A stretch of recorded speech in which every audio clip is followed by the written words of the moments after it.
পশ্চিমবঙ্গের মুর্শিদাবাদ জেলা ইতিহাসে যেমন সমৃদ্ধ, আজকের দিনে ঠিক ততটাই বিপর্যস্ত।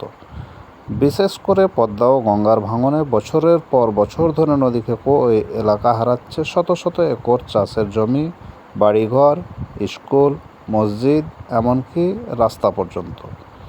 ভাঙন এমন একটা জিনিস যা মানুষকে মুহূর্তে গৃহহীন করে তোলে।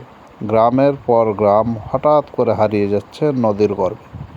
বিশেষ করে দৌলতাবাদ, জলঙ্গি, লালগোলা, ভগবানগোলা ও রানীনগর এইসব ব্লকগুলো ভাঙনের দিক থেকে সবচেয়ে বেশি ক্ষতিগ্রস্ত।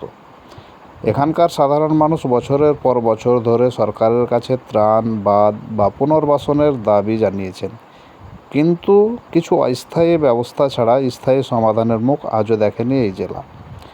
একটা সময় ছিল যখন এই পদ্মা ছিল জীবিকা, এখন সেই পদ্মাই হয়ে উঠেছে মৃত্যুর কারণ।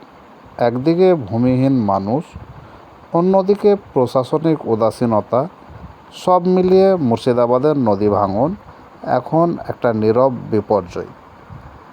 এই ভিডিওটি যদি আপনাদের সকলের ভালো লেগে থাকে তাহলে অবশ্যই চ্যানেলটি সাবস্ক্রাইব করবেন এবং ভিডিওতে একটি লাইক দিবেন।